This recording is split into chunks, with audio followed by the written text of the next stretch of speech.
I made a horror game in 48 hours without any sleep, because who needs sleep, right? Well, let's start from the beginning. The main screen shows a faceless person in a cubicle, awaiting his journey. When you press new game, you start in an empty hospital lobby. You are on your way to see the doctor. The hallways are long and empty, and once you reach the end, a door opens.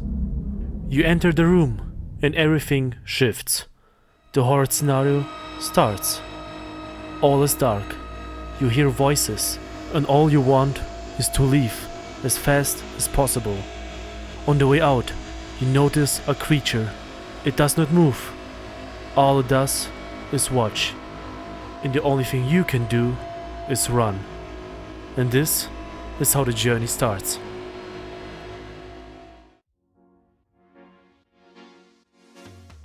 I like joining game jams. I usually go through the all available jams on itch.io once a month, and depending on how much time I have and how interesting the theme sounds, I'll just join one. This time it was the Brecky's Game Jam 2022.1 with the theme It Is Not Real. The cool thing with game jams is that you got barely any time to create a game alone or with a group, and then it will be played and rated by hundreds of people. And maybe one person will even like the game. For example, how you like this video.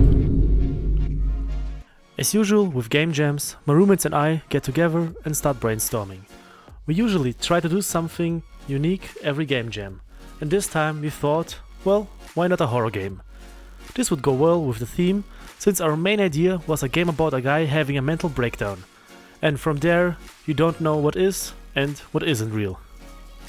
I started by creating a project in Godot, since this is the only engine I'm good in, and I don't really have the time to learn a completely new engine. By the way, Godot is a free and open source game engine that is really easy to learn, and you should really give it a try if you haven't yet.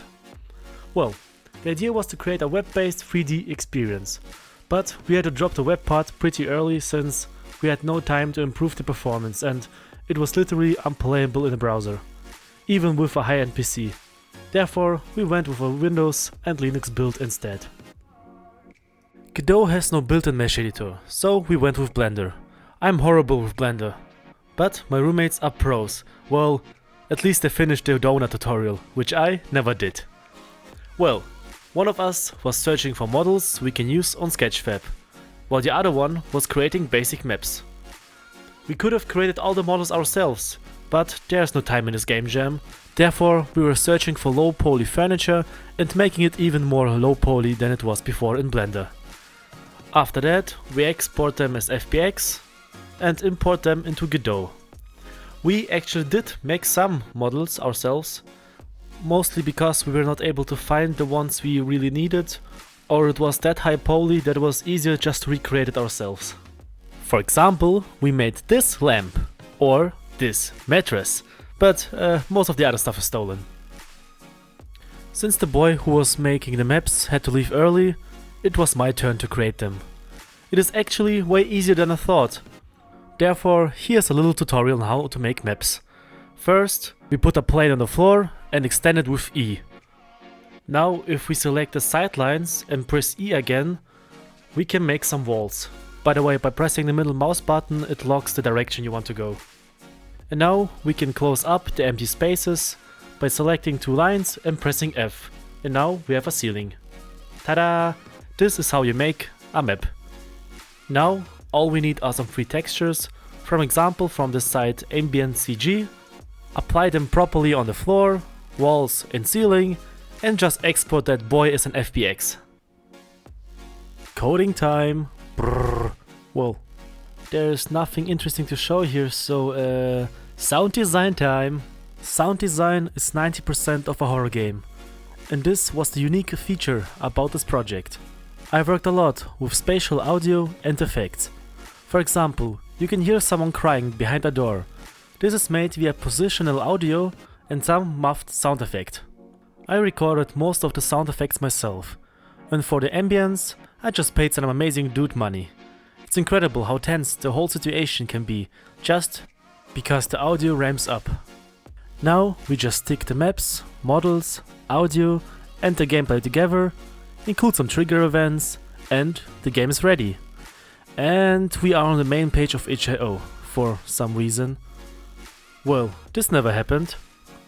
And now also many people start recording their playthroughs of the game and commented below the video. Well, this also never happened.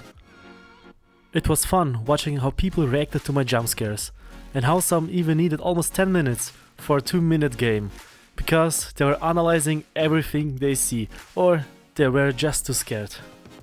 So, the game was incredibly short. Almost everyone who played it was shocked that it just took them about 2 minutes. I even updated the description just to manage expectations, but nobody reads that, and the main response was below average. By the way, overall we ranked in position 326 from 1605 entries, which is very nice for our first horror game, and in the audio category we even ranked 25th, of which I'm very proud of, since this was the main focus of the experiment.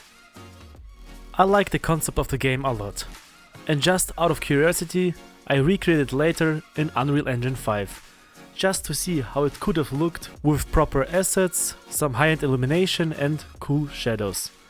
And damn, it was like day and night.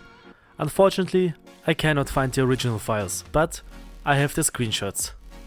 And I think they explain enough. Maybe one day I will create a real horror game, which is longer than 2 minutes, and make a real release on a big platform like Steam. Well, that's basically all I can tell you about this game. If you want to try it out, it's completely free on itch.io. But please manage your expectations, this was done in 2 days. Thanks for watching, maybe consider subscribing, and have a nice day.